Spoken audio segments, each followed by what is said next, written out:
Hi hello welcome back to our channel Mauryas world. ఈరోజు మన recipe fried idlis అండి.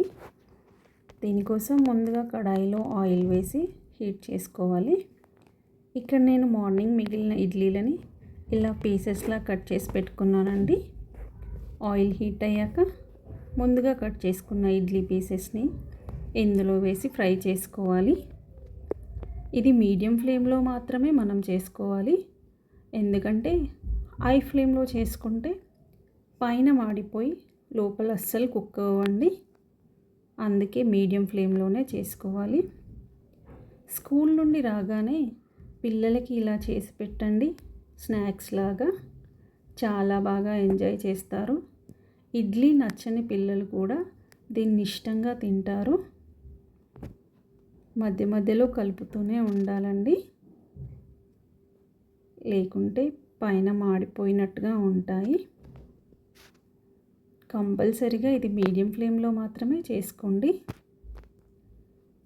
ఇలా గోల్డెన్ బ్రౌన్ కలర్లోకి వచ్చేంత వరకు ఫ్రై చేసుకోవాలి.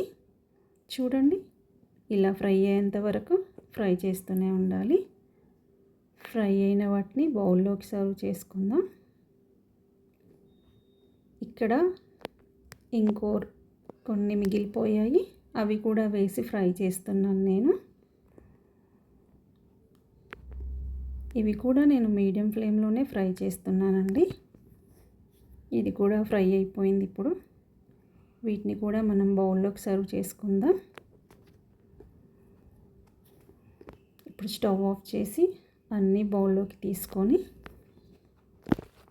ఇక్కడ నేను 2 బౌల్స్లోకి తీసుకున్నాను. ఒకటి నాకు, ఒకటి మా వాడికి, మా బాబుకి. ఇందులో సాల్ట్, ఇది నా కోసం అండి, ఇందులో కూడా కొంచెం సాల్ట్ వేసాను.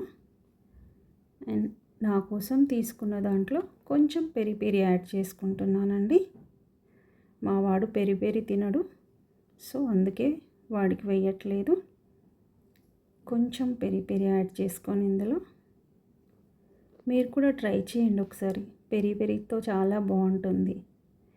ఇప్పుడు మా వాడి కోసం ఇందులో కొంచెం కారం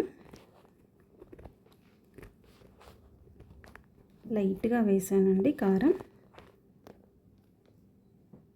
అండ్ కొంచెం చాట్ మసాలా కూడా యాడ్ చేస్తున్నాను.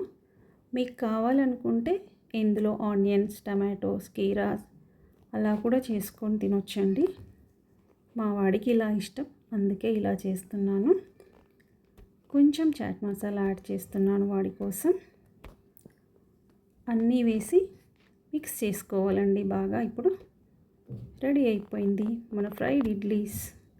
మీరు కూడా ట్రై చేసి చెప్పండి ఎలా ఉందో. బాయ్. మనం మళ్ళీ మన నెక్స్ట్ వీడియోలో కలుద్దాం.